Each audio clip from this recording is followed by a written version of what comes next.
Good morning, నేను Vamsi. Welcome to morning prime time.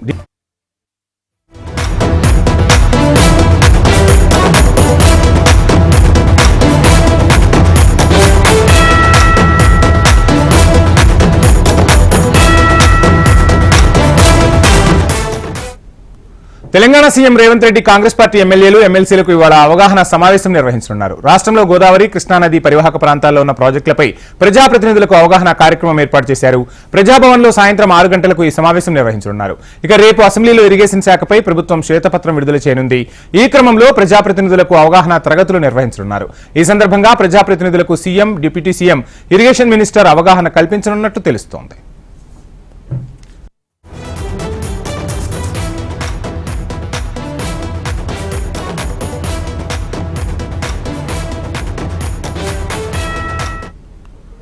Telangana CM Revanth Reddy Congress party ఎమ్మెల్యేలు ఎమ్మెల్సీలకు ఇవాళ అవగాహన సమావేశం నిర్వహించనున్నారు. రాష్ట్రంలో గోదావరి, కృష్ణానది పరివాహక ప్రాంతాల్లో ఉన్న ప్రాజెక్టులపై ప్రజాప్రతినిధులకు అవగాహన కార్యక్రమం ఏర్పాటు చేసినట్టు తెలుస్తుంది. ఇక ఈ అవగాహన కార్యక్రమానికి సంబంధించి ఫుల్ డీటెయిల్స్ మా ప్రతినిధి ప్రేమ్ అందిస్తారు. ప్రేమ్, చూస్తూ ఉన్నాం, మొత్తంగా తెలంగాణ రాష్ట్ర రాజకీయం అంతా ఇప్పుడు నీటిపైనే జరుగుతోంది. నీళ్లు, నిధులు, నియామకాలతోనే తెలంగాణ ఏర్పడింది. అటువంటి నీళ్లపైనే ఇప్పుడు తెలంగాణ రాజకీయం రసవత్తరంగా సాగుతుంది. ఈ నేపథ్యంలో ప్రజాప్రతినిధులకు అవగాహన కార్యక్రమం చేపట్టింది కాంగ్రెస్. అసలు ఈ సమావేశంలో ఏం చర్చిస్తారు? దేశ నేతలకు ఏ విధంగా దిశానిర్దేశం చేయబోతున్నారు?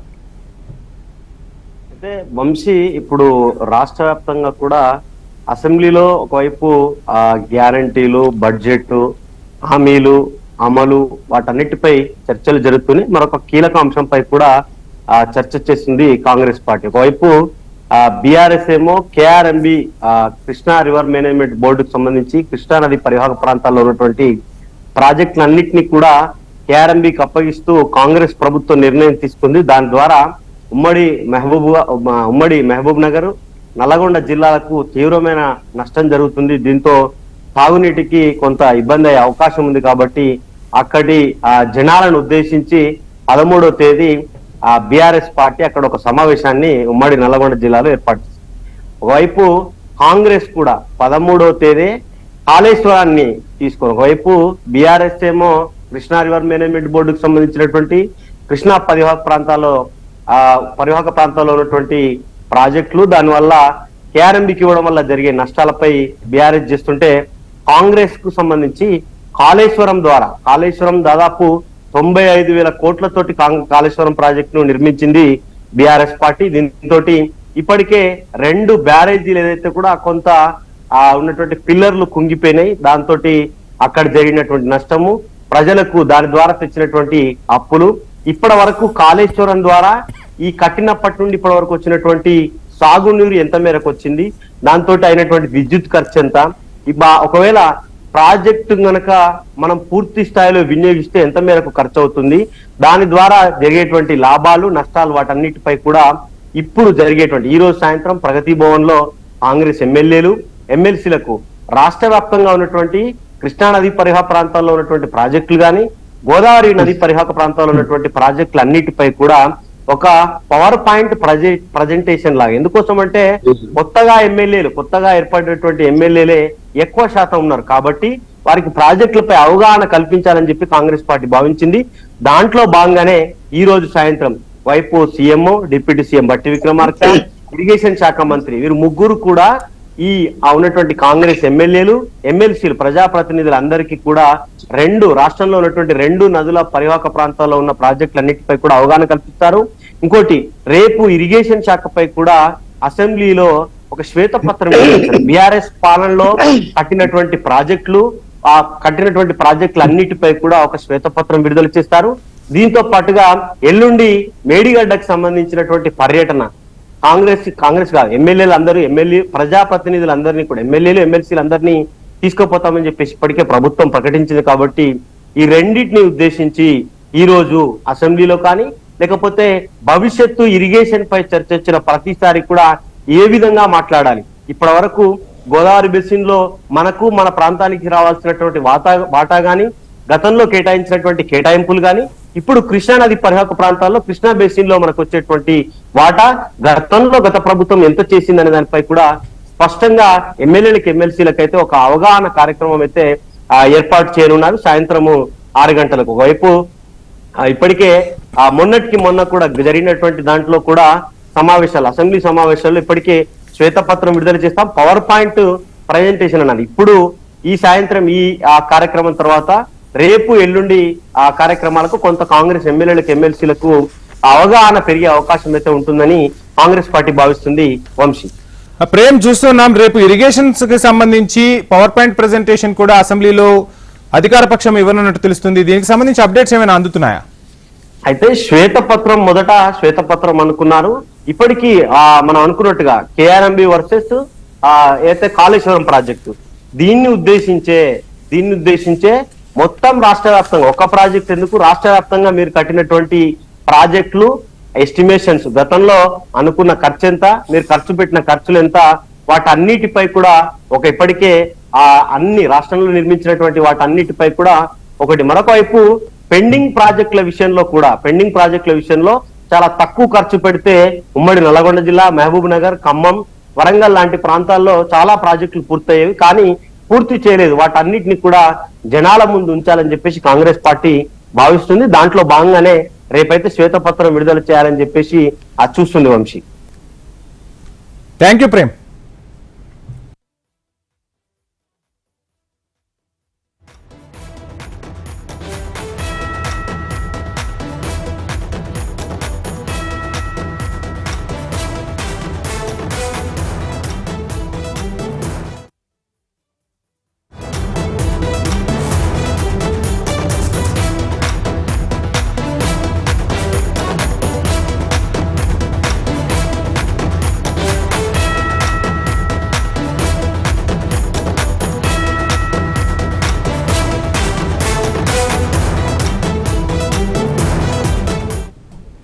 ఆంధ్రప్రదేశ్లో అసెంబ్లీ ఎన్నికలు సమీపిస్తుండటంతో పొలిటికల్ యాత్రలకు సిద్ధమవుతున్నారు జనసేన అధ్యక్షుడు పవన్ కళ్యాణ్. అయితే ఈసారి 3 దశల్లో పవన్ కళ్యాణ్ పర్యటనలు సాగుతాయని పార్టీ వర్గాలు చెబుతున్నాయి.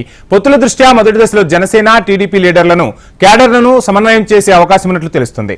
ఇక రెండో దశలో పార్టీ ఎన్నికల వ్యూహంపై క్యాడర్కు దిశానిర్దేశం చేసే అవకాశాలున్నాయి. మరోవైపు 3వ దశలో ప్రచార సభల్లో ఎన్నికల శంఖారావం పూరించనున్నట్టు తెలుస్తోంది.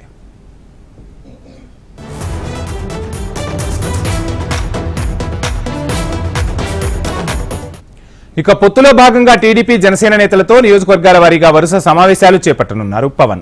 ఈ ఎన్నికల కార్యాచరణను ఉభయ గోదావరి జిల్లాల నుంచి ప్రారంభించబోతున్నారు రెండు పార్టీల నేతలు. క్షేత్రస్థాయిలో కలిసి వెళ్లేలా పవన్ కళ్యాణ్ నేరుగా రంగంలోకి దిగబోతున్నారు. ఇప్పటికే సీట్ల సర్దుబాటుపై రెండు పార్టీల మధ్య పలు నియోజకవర్గాల్లో వరుసగా వివాదాలు, విభేదాలు తెరపైకి వస్తుండటంతో ఇలాంటి సంఘటనలు పునరావృతం కాకుండా చర్యలు తీసుకోవాలని పవన్ కళ్యాణ్ భావిస్తున్నారని టాక్.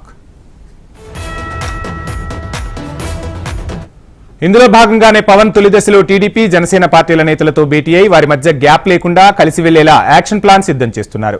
అందులో భాగంగా ఈ నెల 14 నుంచి 17 వరకు ఉభయ గోదావరి జిల్లాల్లో పర్యటించనున్నారు పవన్. మొదట భీమవరంలో, ఆ తర్వాత అమలాపురం, కాకినాడ, రాజమండ్రిలో పవన్ పర్యటన ఉంటుంది. గోదావరి జిల్లాల తర్వాత మిగతా ప్రాంతాల్లో పర్యటన కూడా వెళ్తారని జనసేన పార్టీ వర్గాలు తెలిపాయి. పవన్ పొలిటికల్ యాత్రకు సంబంధించి మరిన్ని డీటెయిల్స్ మా విజయవాడ ప్రతినిధి కాంతి అందిస్తారు. కాంతి, చూస్తూ ఉన్నాం, ఒకవైపు ఎన్నికల హీట్ పెరుగుతుంది. ఈ నేపథ్యంలో వరుస సభలు, సమావేశాలతో ఏపీలో ప్రచార హోరుకు అన్ని పార్టీల అధినేతలు శ్రీకారం చుట్టబోతున్నట్టు తెలుస్తుంది. ఇక పవన్ పర్యటనకు సంబంధించి ఫుల్ డీటెయిల్స్ ఏంటి కాంతి?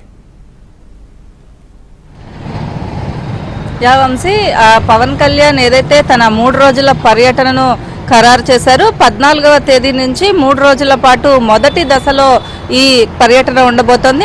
ముందుగా ఉభయ గోదావరి జిల్లాల నుంచి కూడా ఆయన ప్రత్యేకంగా ఉభయ గోదావరి జిల్లాలపైన ఫోకస్ పెట్టారు. అలాగే విశాఖ పైన ఏదైతే ప్రస్తుతం ఉభయ గోదావరి జిల్లాలకి సంబంధించినటువంటి వరకు ఎక్కువ సీట్లు కూడా ఆశిస్తున్నారు. అక్కడ గెలుపుకి చాలా వరకు కూడా అవకాశం ఉన్న నేపథ్యంలో ముందుగా ఉభయ గోదావరి జిల్లాల నుంచి ఆయన తన ఎన్నికలకి సంబంధించి ప్రస్తుతం రాజకీయంగా వారి రెండు పార్టీలు కలిసి ఉన్న నేపథ్యంలో పొత్తుల విషయంలో కొంత కార్యకర్తలకు, నాయకులకు విభేదాలు కూడా వస్తున్న నేపథ్యంలో ఇక నుంచి ఫైనల్గా ఇది మొదటి దశలో జరుగుతున్న యాత్రలో భాగంగా ఆయన ముఖ్యంగా కార్యకర్తలు, నాయకులతోటి సమావేశం అవుతారు. నాయకులు, కార్యకర్తల మధ్య ఉన్న విభేదాలు ఏవైతే ఉన్నాయో వాటిని ముందుగా వివాదాలు లేకుండా చూసుకునేందుకు వెళ్తూ ఉన్నారు. ఇక రెండవ దశలో ఏదైతే సభలు, సమావేశాలు, ఆంధ్రప్రదేశ్లో రాజకీయానికి సంబంధించినంత వరకు ప్రస్తుతం వైసీపీ అంతా కూడా అసెంబ్లీ ఎన్నికలకి సిద్ధంగా ఉన్నాము, మేము ఇప్పుడు ఎన్నికలు పెట్టినా గెలుస్తామని చెబుతున్న నేపథ్యంలో వైసీపీ ఇతర ఆంధ్రప్రదేశే లక్ష్యంగా ముందుకు వెళ్తున్నాము అని చెప్పి ఇప్పటి వరకు పవన్ కళ్యాణ్ ఏదైతే చెప్తూ వస్తున్నారో ఆ దిశగా ఎన్నికలకు సిద్ధం అయ్యే విధంగా క్యాడర్ని బలోపేతం చేసుకుంటూ వచ్చారు ఇప్పటి వరకు. అలాగే తెలుగుదేశం టీడీపీ మధ్య ఉన్నటువంటి ఏదైతే విభేదాలు ఉన్నాయో కార్యకర్తలకు నాయకులకి మధ్య సయోధ్యని కుదిర్చే విధంగా ఈ మొదటి దశ అనేది ఉండబోతోంది. ఈ మొదటి 3 రోజుల పాటు మొదట భీమవరం, అమలాపురం, రాజోలు, అలాగే ఏదైతే రాజమండ్రిలో ఈ నాలుగు ప్లేసెస్లో కూడా ఆయన మీటింగ్స్ని అరేంజ్ చేసుకున్నారు. దానికి కావాల్సినటువంటి ఏర్పాట్లన్నీ కూడా ఉభయ గోదావరి జిల్లాలకు సంబంధించినటువంటి జనసేన నాయకులు చేస్తూ ఉన్నారు. ఈ నేపథ్యంలో ఈ 3 రోజుల పర్యటన అనంతరం కూడా ఆయన ఇక మొత్తంగా ఫోకస్ ఆంధ్రప్రదేశ్లోని అన్ని జిల్లాలపైన పెడతారు. అలాగే సీట్ల సర్దుబాటు విషయంలో కూడా 14వ తేదీ తర్వాత ఒక క్లారిటీ వచ్చే అవకాశం కూడా కనిపిస్తోంది. సీట్లకు సంబంధించి ఒక లిస్ట్ అయితే ఇప్పటికే రెడీ చేసుకున్నట్లుగా వార్తలు వస్తున్నాయి. ఈ నేపథ్యంలో 14వ తేదీ 3 రోజుల పర్యటన అనంతరం చెప్పండి వంశీ. కాంతి, చూస్తున్నాం ఒకవైపు చంద్రబాబు ఢిల్లీ వెళ్లి బీజేపీ అగ్రనేతలను కలిశారు. ఆ తర్వాత జగన్ కూడా ఢిల్లీ వెళ్లారు. పవన్ కు కూడా బీజేపీ అధిష్టానం నుంచి పిలుపు వచ్చినట్టు తెలుస్తుంది. అంటే టీడీపీతో పొత్తుకు సంబంధించి జనసేనాని సూచనలతో బీజేపీ ముందుకు వెళ్లే అవకాశాలున్నాయా? పవన్ ఢిల్లీ పర్యటన ఎప్పుడు ఖరారయ్యే అవకాశం ఉంది? దీనికి సంబంధించి ఏమైనా అప్డేట్స్ అందుతున్నాయా కాంతి? 14వ తేదీ నుంచి షెడ్యూల్ ఏదైతే జిల్లాలకి ఖరారు చేసుకోవడానికి కారణం కూడా అదే. ఎందుకంటే ఈ రోజు లేదా రేపు ఢిల్లీ వెళ్లే అవకాశం కూడా కనిపిస్తోంది. మ్యాక్సిమం 10వ తేదీ తర్వాత పవన్ కళ్యాణ్ ఢిల్లీ వెళ్తారు అని మొదటి నుంచి చెబుతున్న నేపథ్యంలో ఈ రోజు లేదా రేపు ఆయన ఢిల్లీ వెళ్లే అవకాశం కూడా కనిపిస్తోంది. బీజేపీ అగ్ర నాయకులతోటి ఇప్పటికే ఆయన అనేక మార్లు ఫోన్లో మాట్లాడడం కావచ్చు, సంప్రదింపులు జరగడం కూడా జరిగాయి. ఈ నేపథ్యంలో 3 పార్టీలు కలిసి ఏదైతే 2014లో ఎట్లా అయితే 3 పార్టీలు కలిసి పనిచేశాయో ఈసారి కూడా ఆంధ్రప్రదేశ్లో అదే విధంగా పనిచేసేందుకు పవన్ కళ్యాణ్ బీజేపీతో కలిసి వెళ్తామని మొదటి నుంచి చెప్తూ ఉన్నారు. ఈ నేపథ్యంలో చంద్రబాబు నాయుడు కూడా బీజేపీకి సంబంధించినటువంటి నాయకులతోటి కలిసి పనిచేయడము, అలాగే బీజేపీకి సంబంధించినటువంటి అగ్ర నాయకులు కూడా కొన్ని పార్టీల మధ్య విభేదాలు కొన్నిసార్లు వస్తూ ఉంటాయి, మేము కలిసి పోటీ చేయడానికి సిద్ధంగా ఉన్నాము అనే సంకేతాలు కూడా ఇచ్చిన నేపథ్యంలో ఖచ్చితంగా ఈసారి పవన్ కళ్యాణ్ కూడా ఈ రోజు లేదా రేపు ఢిల్లీ వెళ్లే అవకాశం కూడా కనిపిస్తోంది. ఆ ఢిల్లీ పర్యటన అనంతరం ఆయన 14వ తేదీ నుంచి 3 రోజుల పాటు తన షెడ్యూల్ ని ఖరారు చేసుకున్నారు. ఈ నేపథ్యంలో 3 రోజుల పాటు కూడా జనసేన క్యాడర్ కి ఒక దిశానిర్దేశం చేసే అవకాశం కూడా కనిపిస్తోంది వంశీ. థ్యాంక్ యూ కాంతి.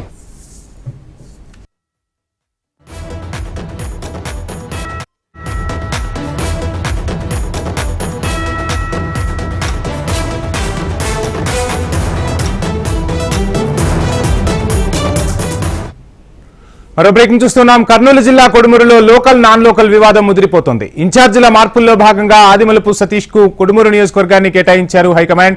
దీంతో స్థానిక ఎమ్మెల్యే సుధాకర్ వర్గీయులు సతీష్ కు సహకరించేది లేదంటూ తెగేసి చెబుతున్నారు. ఇక సతీష్ కు టికెట్ ఇవ్వడాన్ని పునఃపరిశీలించాలంటూ హైకమాండ్ కు సూచిస్తున్నారు. ఎమ్మెల్యే సుధాకర్, మాజీ ఎమ్మెల్యేలు మురళి, మునిగాంధీలలో ఎవరికి టికెట్ ఇచ్చినా పనిచేస్తాం, కానీ నాన్ లోకల్ అయిన సతీష్ కు టికెట్ ఇస్తే పనిచేసే ప్రసక్తే లేదని తెగేసి చెబుతున్నారు.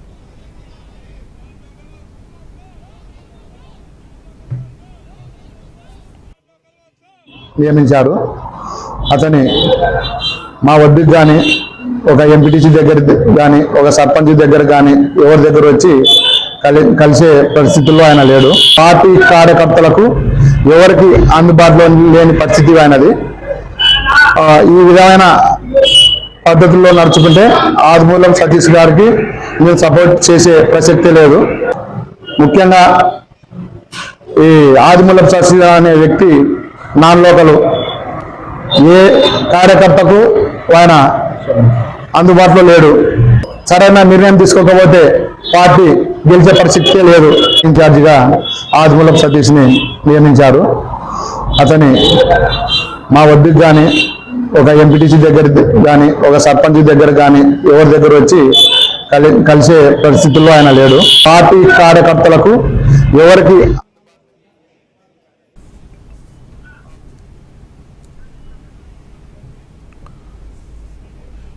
కర్నూలు జిల్లా కొడుమూరులో లోకల్ నాన్ లోకల్ వివాదం తెరపైకి వచ్చింది. ఇన్ఛార్జీల మార్పుల్లో భాగంగా ఆదిమలపు సతీష్ కు కొడుమూరు నియోజకవర్గాన్ని కేటాయించింది వైసీపీ అధిష్టానం. దీంతో స్థానిక ఎమ్మెల్యే సుధాకర్ వర్గీయులు సతీష్ కు సహకరించే ప్రసక్తే లేదంటూ తెగేసి చెబుతున్నారు.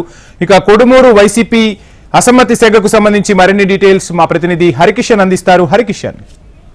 వంశీ, ఉమ్మడి కర్నూలు జిల్లాలో రాజకీయ సమీకరణాలు రోజు రోజుకి కూడా విపరీతంగా మారుతున్నాయి. మరోవైపు కొన్ని నియోజకవర్గాల్లో చాలా హీటును రేపుతున్నాయి. ప్రధానంగా నిన్న నంద్యాలలో ఆ సంఘటనలో మర్చిపోకముందే అలాగే ఇప్పుడు కోడుమూరులో మళ్ళీ లోకల్ నాన్ లోకల్ ఇష్యూ అనేది రైజ్ అయింది. ప్రధానంగా ఎవరైతే గెలిచే అభ్యర్థులు ఉన్నారో సర్వే చేసి జగన్మోహన్ రెడ్డి ప్రధానంగా ఆయా నియోజకవర్గాల్లో అభ్యర్థులను మారుస్తూ వస్తున్నారు. ఇదే నేపథ్యంలో ఎస్సీ రిజర్వ్డ్ కాన్స్టిట్యున్సీగా ఉన్నటువంటి కోడుమూరును మార్చి అంటే స్థానికంగా ఉన్నటువంటి ఎమ్మెల్యే సుధాకర్ ని కాదని చెప్పేసి ఆదిమూలపు సతీష్ కి అవకాశం ఇవ్వడం జరిగింది. అయితే సతీష్ వచ్చినప్పటి నుంచి కూడా పూర్తిగా తమను విస్మరించాడని, తమను ఎక్కడ కూడా పట్టించుకోవడం లేదని చెప్పేసి సుధాకర్ వర్గీయులు ఎవరైతే ఉన్నారో వారందరూ కూడా నిన్న నిరసన అనేది వ్యక్తం చేయడం జరిగింది.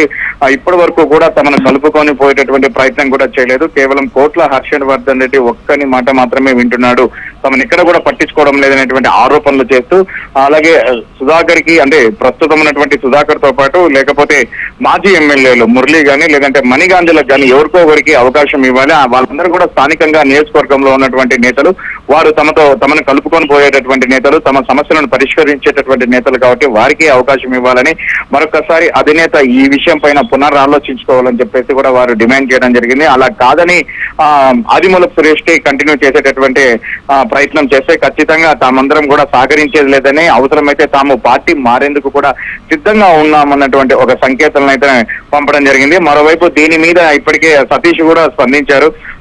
వీలైనంత త్వరగా వారిని కూడా కలిసి అక్కడ ఉన్నటువంటి అసమ్మతి వర్గాన్ని కూడా కలుపుకొని పోయే ప్రయత్నం చేస్తామని, అంటే తాము మార్కాపురం వాసులమైనా కూడా కంప్లీట్ గా కర్నూలులో సెటిల్ అయి కొన్ని సంవత్సరాలు అయిందని, ఇక్కడే తమ బిజినెస్ లు కానీ లేదా తమ ఫ్యామిలీస్ కానీ అంతా ఇక్కడే కొనసాగుతున్నామని, ఇవంతా కూడా వారికి వివరించే ప్రయత్నం చేస్తామని, తాము ఎక్కడ కూడా నాన్ లోకల్ అనేటటువంటి పరిస్థితి లేదని మాత్రం కూడా సతీష్ చెప్తున్నటువంటి పరిస్థితి ఉంది. మరోవైపు అధిష్టానం పెద్దలు సైతం కూడా కోడుమూరు వైపు పూర్తిగా దృష్టి సారించనున్నట్లు సమాచారము. ముఖ్యమైన కార్యకర్తలు అలాగే గ్రామాల్లో ఉన్నటువంటి సర్పంచులతో పాటు ఎంపీటీసీలు, జెడ్పీటీసీలు వీళ్ళందరినీ కూడా నియోజకవర్గ వ్యాప్తంగా ఏకం చేసి ఆదిమూలపు సురేష్ ని పరిచయ కార్యక్రమంతో పాటు ఎలా సన్నిహితంగా పోవాలి, ముఖ్యంగా అసమ్మతి కార్యకర్తల్లో ఉన్నటువంటి సమస్యలను ప్రధానంగా పరిష్కరించే విధంగా ప్రయత్నం చేయాలనేటువంటి ఆలోచనతో కూడా ఉన్నట్లుగా వార్తలు వస్తున్నాయి. మొత్తానికి మాత్రం కోట్ల హర్షవర్ధన్ రెడ్డి అలాగే సుధాకర్, ప్రస్తుత ఎమ్మెల్యే సుధాకర్, ఈ రెండు వర్గాలకు సంబంధించి అధికార పార్టీకి తలనొప్పులు కూడా తయారయ్యాయి. ఈ రెండు వర్గాలను కలిపితే ఖచ్చితంగా విజయం తమదేనటువంటి ధీమాను న్యూట్రల్ కార్యకర్తలు వ్యక్తం చేస్తున్నటువంటి పరిస్థితి ఉంది. Vamsi, thank you Harikishan.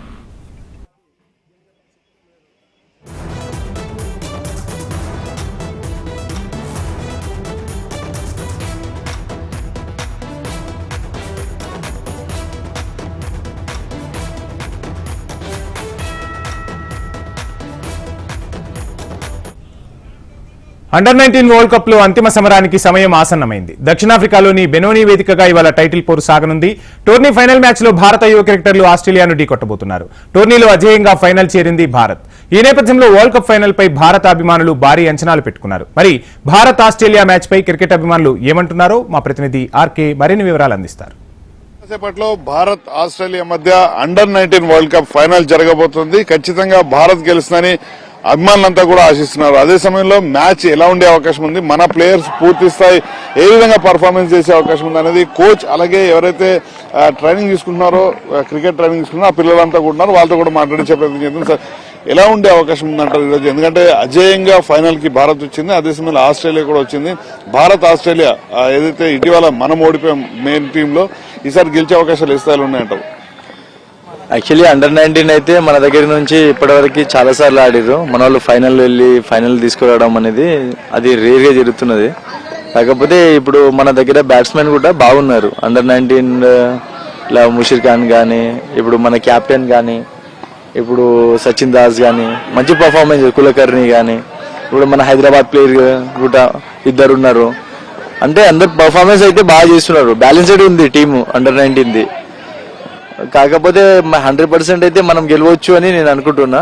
ఎందుకంటే ఆస్ట్రేలియా కూడా అట్లా అంత తక్కువ ఏం చేసి మాట్లాడలే, కానీ మేబీ 100% మన వాళ్ళు గెలుస్తారు compulsory. We will win the match. Australia అనగానే ఖచ్చితంగా బౌలింగ్ గుర్తొస్తుంది. వాళ్ళ బౌలింగ్ టీం కూడా ఇప్పుడు గట్టిగానే ఉంది. సో బౌలింగ్ వర్సెస్ బ్యాటింగ్ గా ఎక్స్పెక్ట్ చేయొచ్చా? కాకపోతే మన బ్యాటింగ్ లైన్ బాగుంది, చాలా బాగుంది, చాలా స్ట్రాంగ్ ఉంది. మన బ్యాటింగ్ లైనప్ మొన్న మ్యాచ్ సెమీఫైనల్ మ్యాచ్ 3 వికెట్స్ పడ్డా కూడా ఇద్దరు తీసుకొచ్చేసారు, మ్యాచ్ ని మొత్తం తీసుకొచ్చారు. మ్యాచ్ కొలాప్స్ అయిపోతుంది అనుకునే టైంలో కూడా మ్యాచ్ ని తీసుకొచ్చారు. అంటే బ్యాటింగ్ లైనప్ చాలా స్ట్రాంగ్ ఉంది. టాప్ ఆర్డర్ కొంచెం ఇదైపోయినా కూడా మిడిల్ ఆర్డర్ పికప్ చేసిర్రు. అట్లా ఉంది మన బ్యాటింగ్ ఆర్డర్. లాస్ట్ వరకు కూడా ఆడగలుగుతారు. బౌలర్స్ కూడా బాగానే ఉన్నారు. సో ఎలా ఇవి ఇప్పటి వరకు ఉన్న మార్నింగ్ ప్రైమ్ టైం అప్డేట్స్. చూస్తూనే ఉండండి హెచ్ఎం టీవీ. వార్త ఆగదు, నిజం